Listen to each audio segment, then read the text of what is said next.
no secret. It's plain to see. I love you, and you love me. It's no secret. You know it's true. You love me.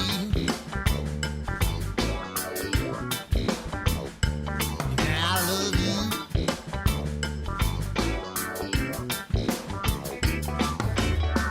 The only time we seem to meet is in the middle of the night. Only then can I feel your heartbeat. Till something's not right.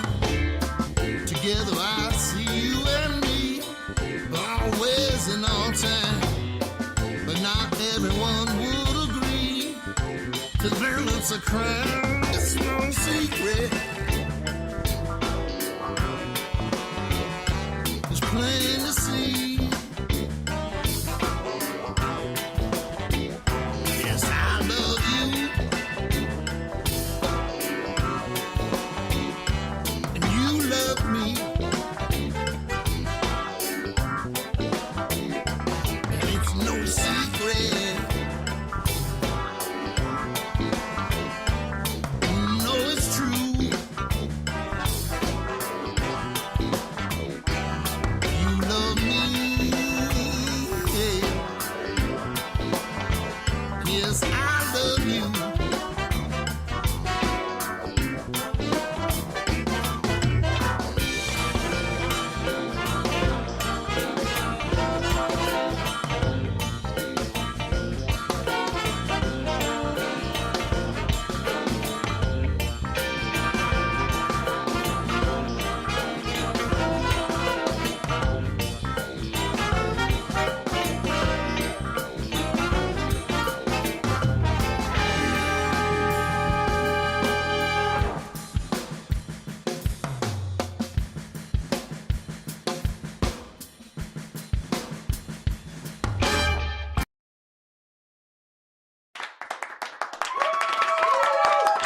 Hello, hello. Happy Saturday. Lynette, always good to see you. I invited you to come up here if you want to come and say hello and chat with me a minute. I'm kind of just chilling out on this Saturday. How are you doing? Oh my god. Things are going good? My god. Oh, yes. So sorry. Oh my gosh. Oh my gosh. Oh my gosh. I was in another room and I couldn't hear you. Yes, things are going great. And I'm so thankful you're doing these. And I'm posting them on my Twitter. My Facebook and Instagram are still locked down because a lot of us Oh, got wow. hacked. Oh, no. So communicating through Twitter, back channel of Clubhouse, and email. Got ya. So how are things going, Trinity? Yeah, they're going. Like things are progressing right along. I'm getting ready for I'm not excited, but I'm getting ready for a week long full of dental stuff going on this coming week. So yeah, so I'm trying to get some shows done before Monday anyway. Monday I probably won't be able to be doing a show in here, so probably Monday and Tuesday I'm probably gonna be out of commission, and then Wednesday probably be back doing shows again. So yeah, but it's been Well, good. good It's luck been to good you. otherwise. Thanks. What's going on in your world? Well, I got locked out of my Clubhouse room. I don't know if I did offense. It's the second time I have, but they reinstated me. It didn't kick me out for 6 weeks. But I'm not saying that was bad. I was saying it was rough getting a club going for Yeah, a year. I mean, seriously, you deserve a gold medal or something if you make it a yeah, you year. do. Yeah, you do. So anyway, So what? go ahead. Somebody kicked you from your own club? Well, I don't know. I always say it's a glitch. It must have been glitchy. Right.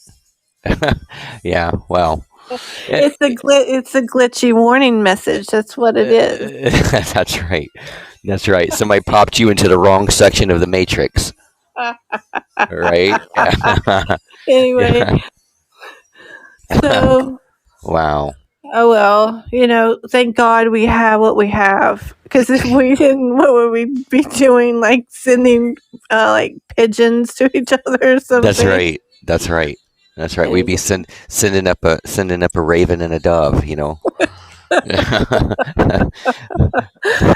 that be anyway, fun? That'd be great to go back to those times whenever you got to send out a raven. send out the raven. That's right. Send out the raven. I love it. Wow.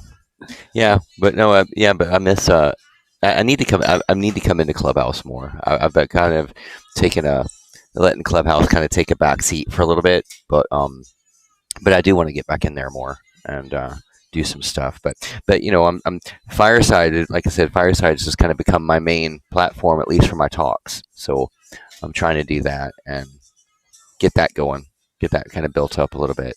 So we'll see what happens.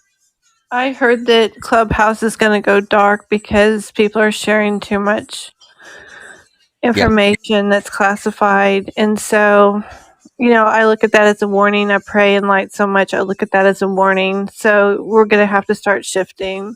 Yeah. Well, I highly recommend Fireside. I mean, because Fireside at least does take care in who they allow on the platform. So that's a good thing. And I don't even know if you knew this, but I've got like a true serious psychopath that is trying to attack and target me. That somebody I met on Wisdom, and so they've been coming over trying to create problems in Clubhouse and all that stuff. Like I'm about to have to file an injunction against them and file police reports and all this stuff. I mean, it's just nuts. So that's another reason too. I'm just like, because depending on the platform, social audio, it can have a lot of toxicity. And sadly, there's some great groups on Clubhouse, but there's also some really, really just, not okay platform people and groups and stuff like that on there. So, I hope that Clubhouse will crack down a little bit because yeah, it's been nuts dealing with all that. I deal with enough crazy in my world, so I don't need more. We've had trouble with that, and since I got on there, you have to be super careful. I got slandered. There could have been a million lawsuits. So, good thing good people don't know the law, and con artists do. Yeah, I know. I don't know if that's good or not. Yeah, you're right. You're right. But I'm about to make a really big example of this one person. So I'm sure you'll see. I'm sure you're going to see you'll see a bunch of ravens coming out of my camp. But yeah. But yeah.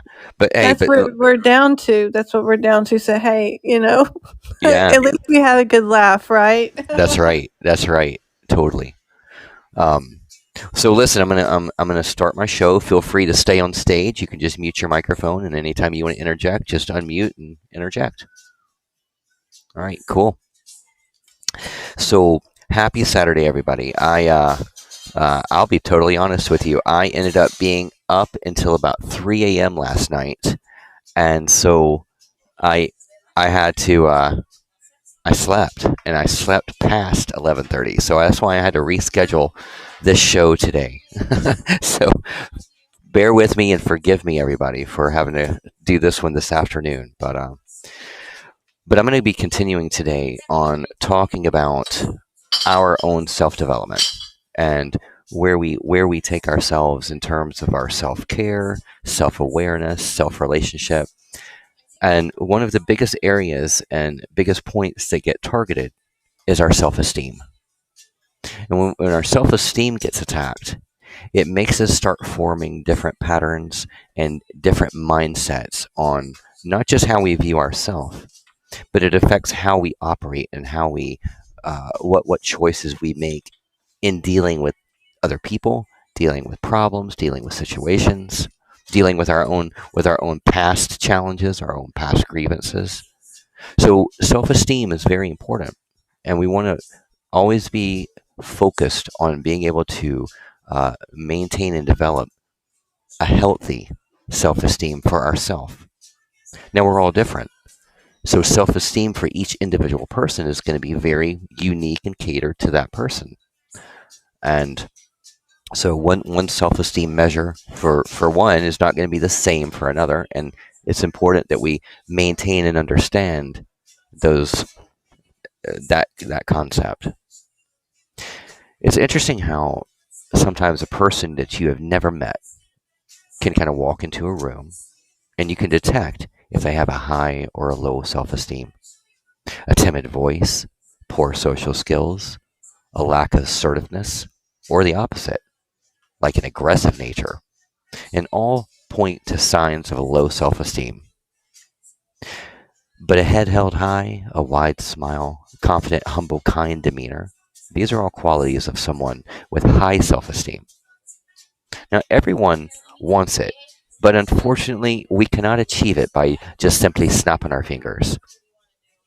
Self-esteem is a complex concept.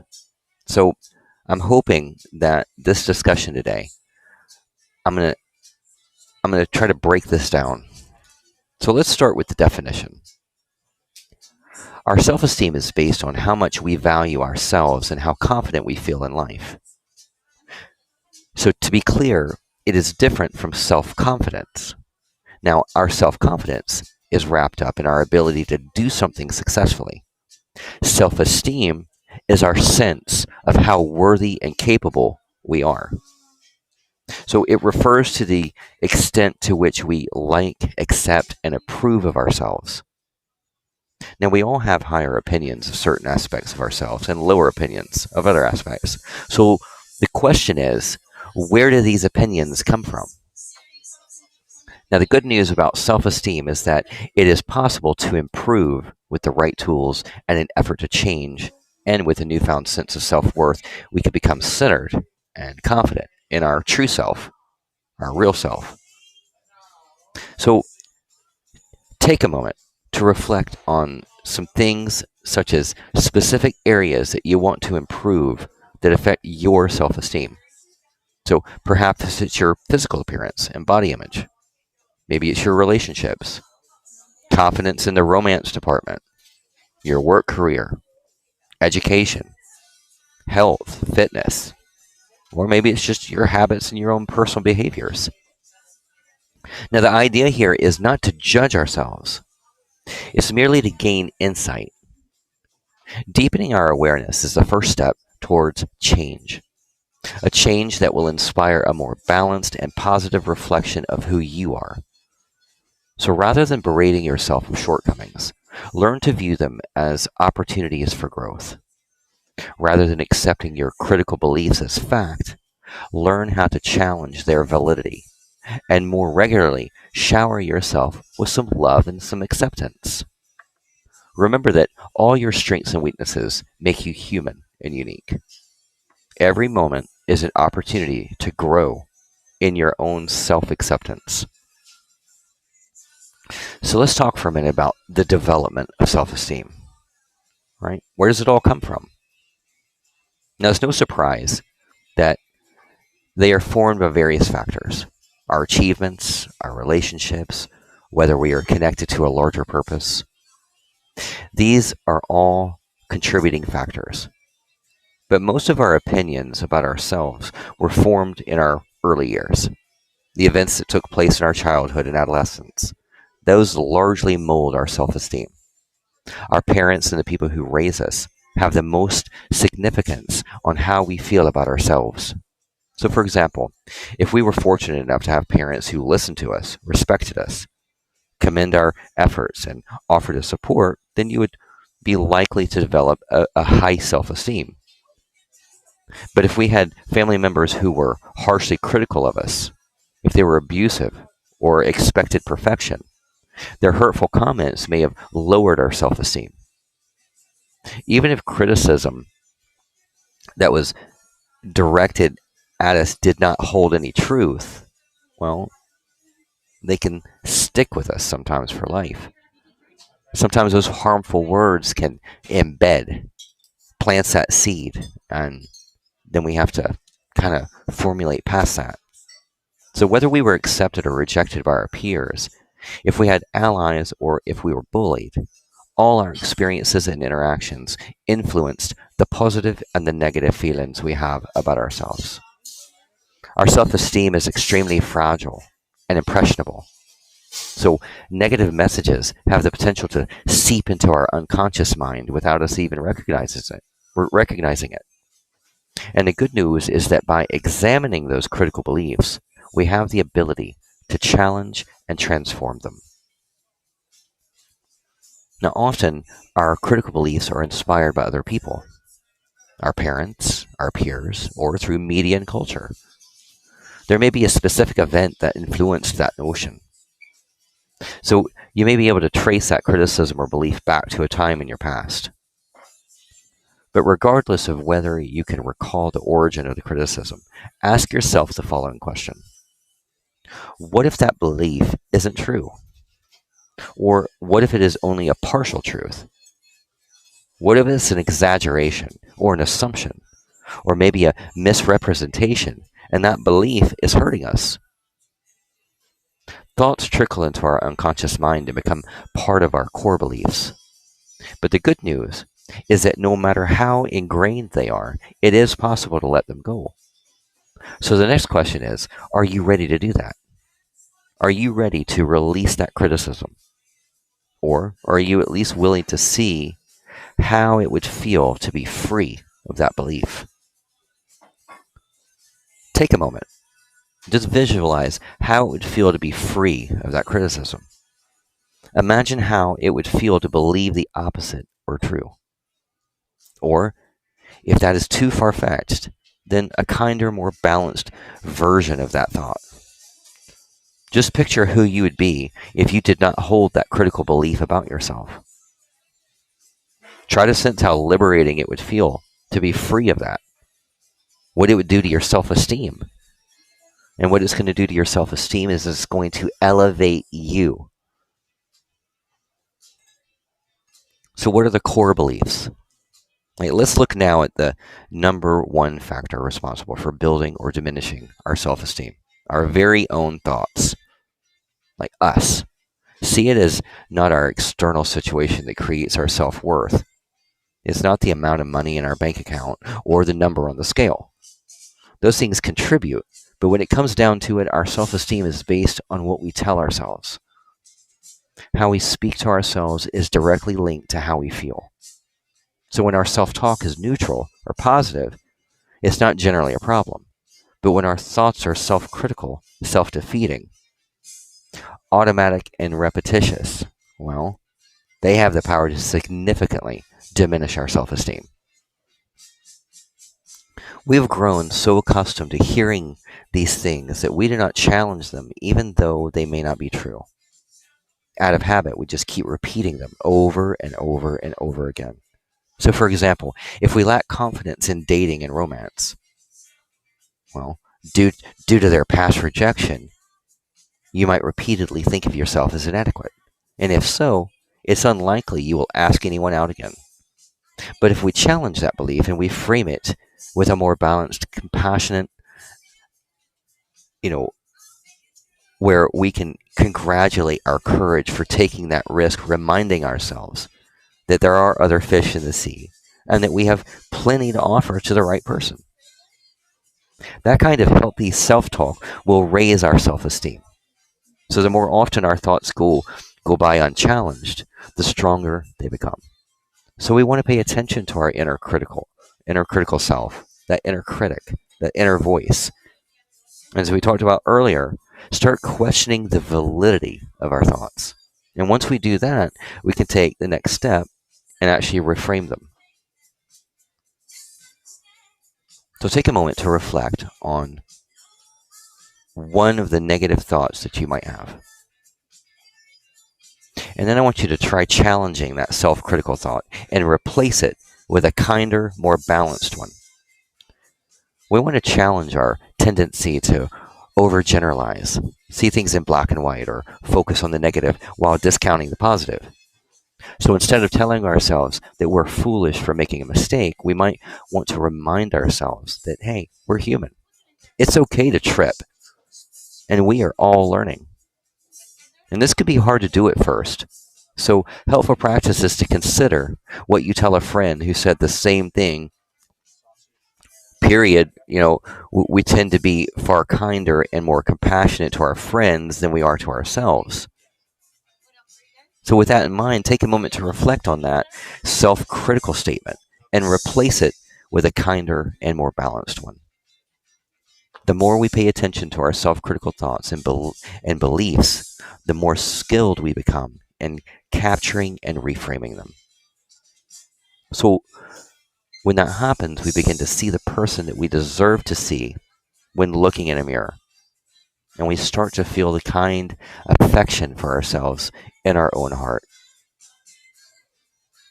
Listen, there's a power in self-acceptance. One of the key ingredients to healthy self-esteem is the practice of self-acceptance. That's because self-acceptance helps us feel good about ourselves, independent of our flaws, mistakes, failures. It helps us release our self-judgment and embrace all facets of who we are. Self-acceptance is unconditional. So suddenly we are not reliant on our achievements and accolades to build our self-worth. Free from the pressure to constantly fix ourselves, we begin non-judgmentally affirming our qualities and attributes, accepting our strengths and weaknesses. Imagine how liberating it would feel if our happiness and self-worth were not dependent on future-oriented thoughts like, I'll be happy when, or once I achieve that, I'll be successful. Self-acceptance allows us to be satisfied with who we are and the status of our lives because our self-worth is not based on conditions. To be clear, with a healthy dose of self-acceptance, we do not suddenly begin ignoring or denying our faults or lose motivation to grow. We can accept ourselves as we are, regardless of our shortcomings. You do not have to wait for something to change before we can like ourselves. The only thing we must change is how we view ourselves.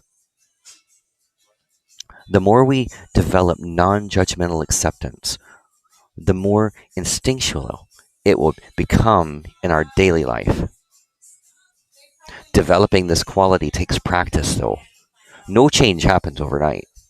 And most of our self-critical and berating nature has gone by unnoticed for years.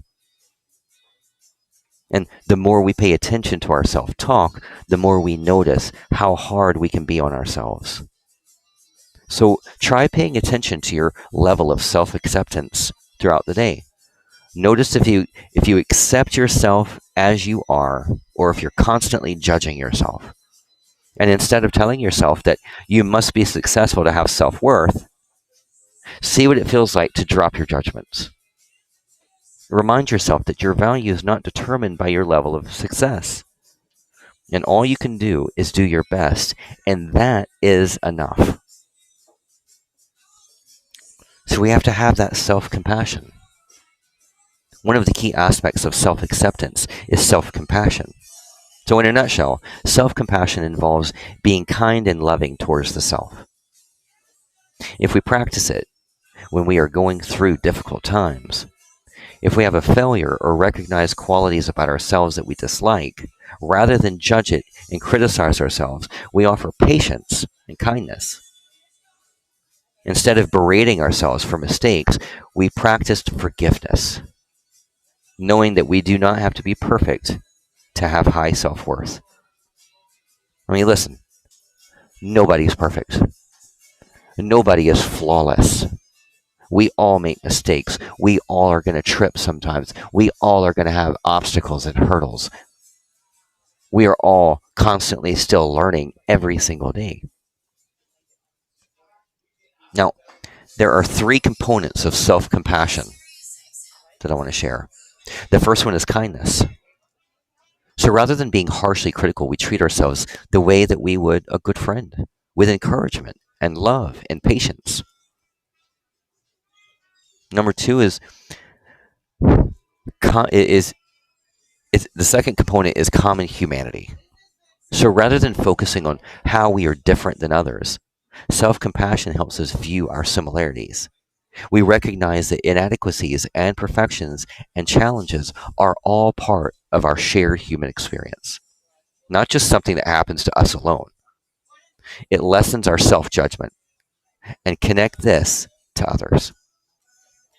And the third aspect of self-compassion is mindfulness, which offers us a balanced perspective.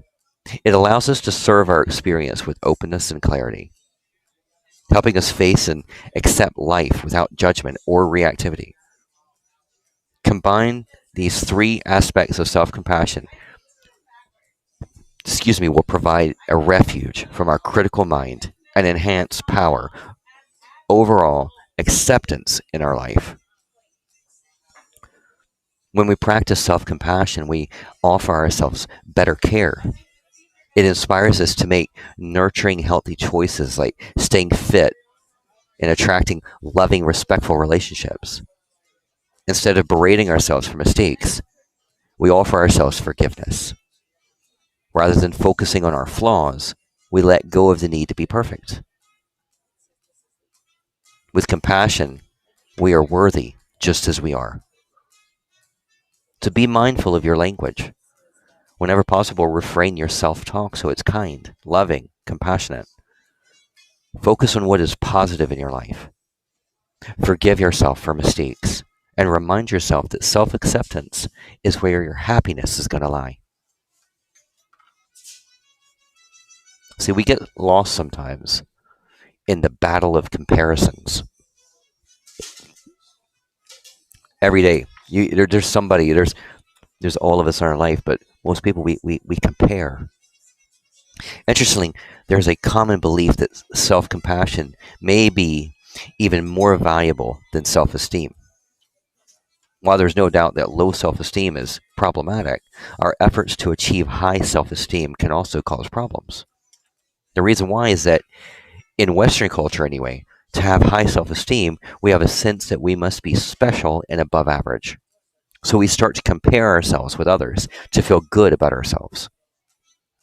To prove we are better, we become competitive.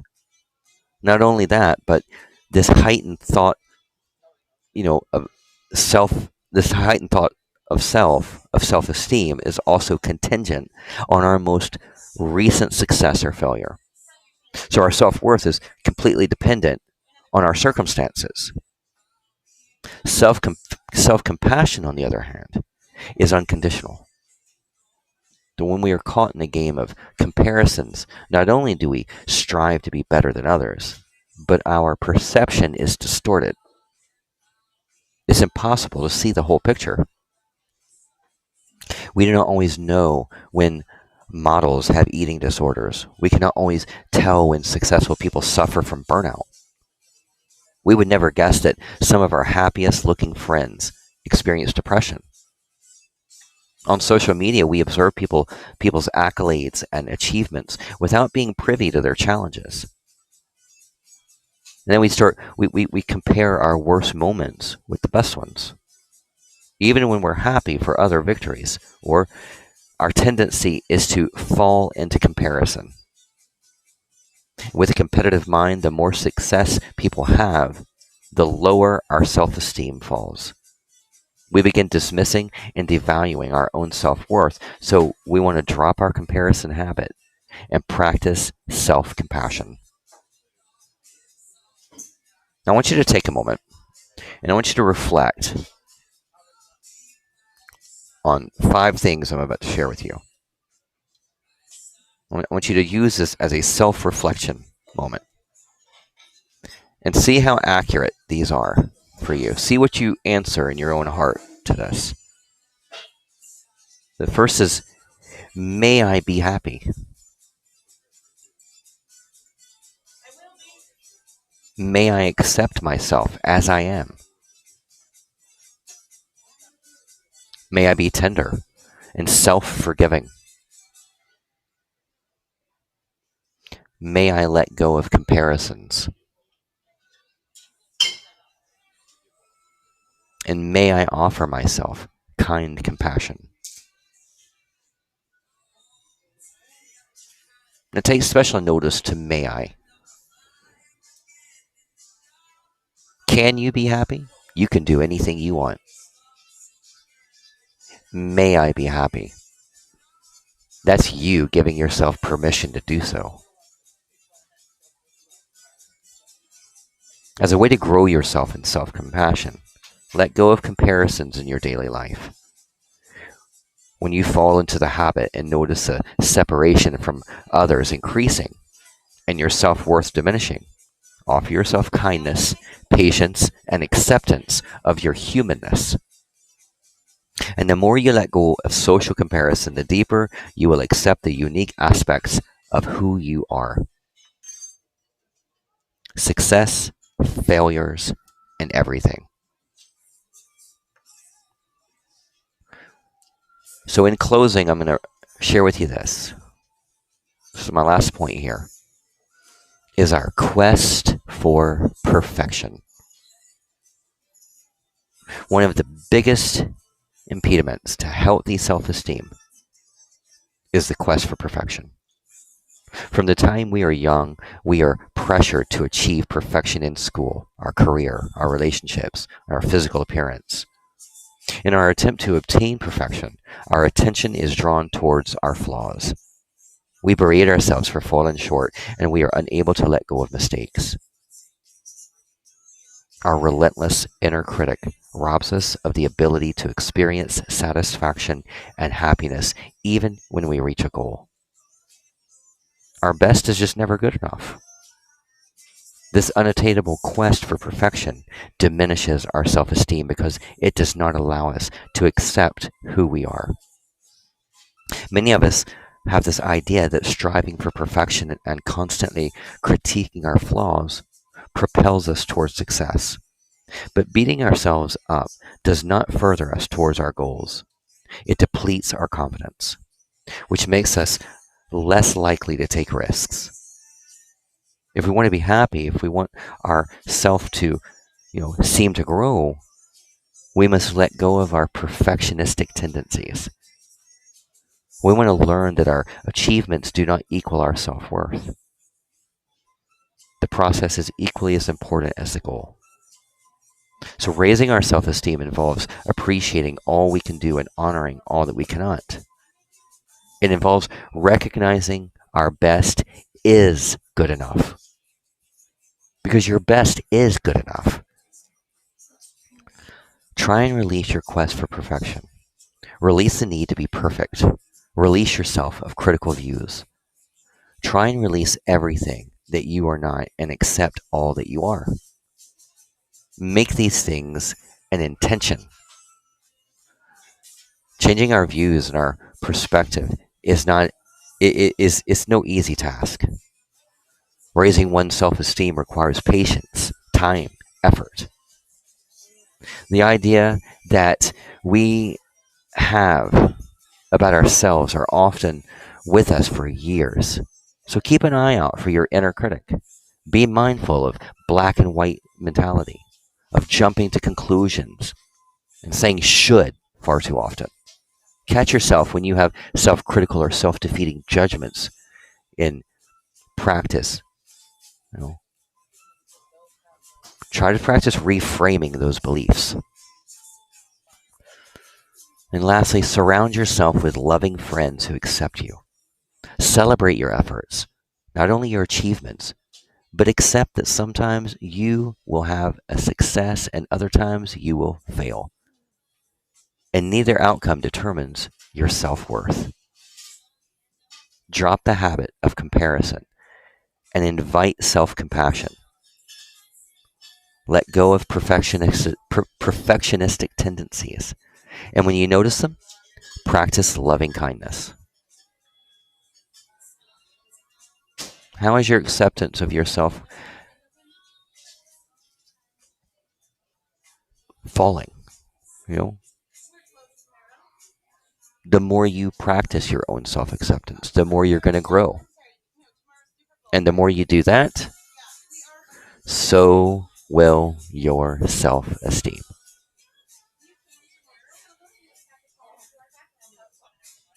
Our self-esteem is huge. Our self-esteem is that place that gets overlooked too much. It gets clouded over. It gets smudged by other people, other events, past hurts, past traumas, all these things. And so we have to practice like rebuilding what our own self-belief and self-esteem system is. And that's a really hard thing for some people to do because we get so clouded in the fact, well, but I have failed in so many different things. I have fallen so many different times. I look a certain way. I sound a certain way. I do certain things. That's the inner critic. And we have to tell your inner critic to shut the fuck up sometimes. We have to tell your inner critic no. And you got to start coming back around to truly building a healthy, positive self-esteem approach. So that's what I have for you today. Lynette, if you have anything you'd love to interject, I pass you the mic.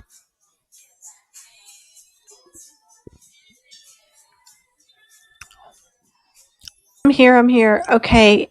Sorry. I'm No, you're learning good. the new buttons. You're I good. didn't push the monkey. I didn't push the monkey. Anyway, Trinity, you're a masterpiece. You're a masterpiece. I've had to go to shrinks because I've been an entrepreneur and to run the family business. My sister and I've had to have counseling to handle business and employees and humans, and Yeah. you're a gift. You're answered prayer, Trinities. Thank you for doing this. I hope it helps. I hope you're able to take something from it, definitely. And thank you for your support and kind words always. Yeah.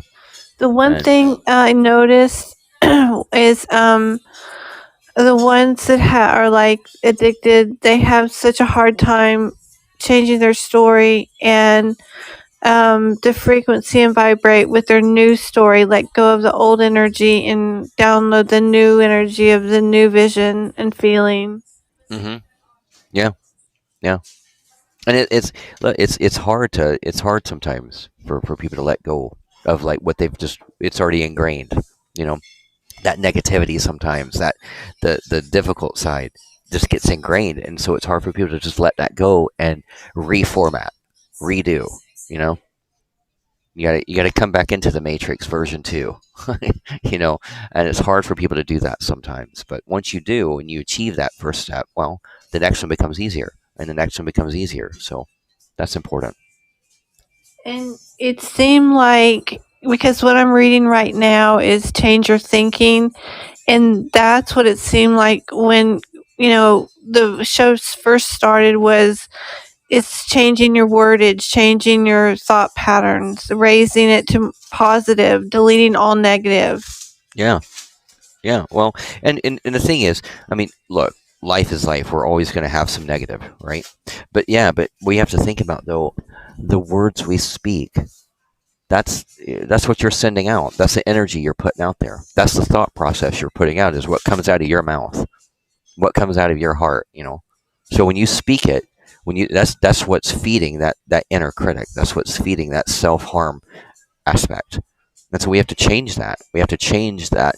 We have to understand that we are we are responsible for our own life, and we're also responsible for our own happiness. Nobody else.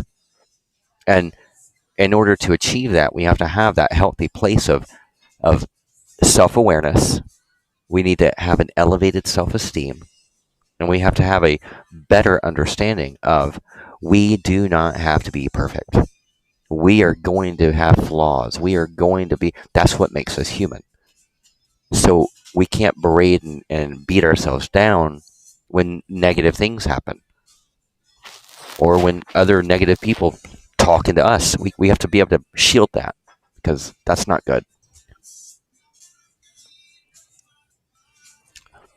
Make sense? So Oh, you're good. Life is what we make it, right? That's right. That's right. Life is definitely what we make it. Well, Lynette, I want to thank you, sweetheart, for being in here, and I hope you were able to take some good food from this. And to anybody who listens to this after the fact, I wish you positivity in your approach of self-esteem. And remember that you're in control of that. You get to do something positive with that because you get to speak over yourself and over your own life. So take that with you. Lynette, I hope you have an absolutely blessed, amazing, and powerful rest of your weekend. And I will see you again soon. So everybody, be happy, be healthy.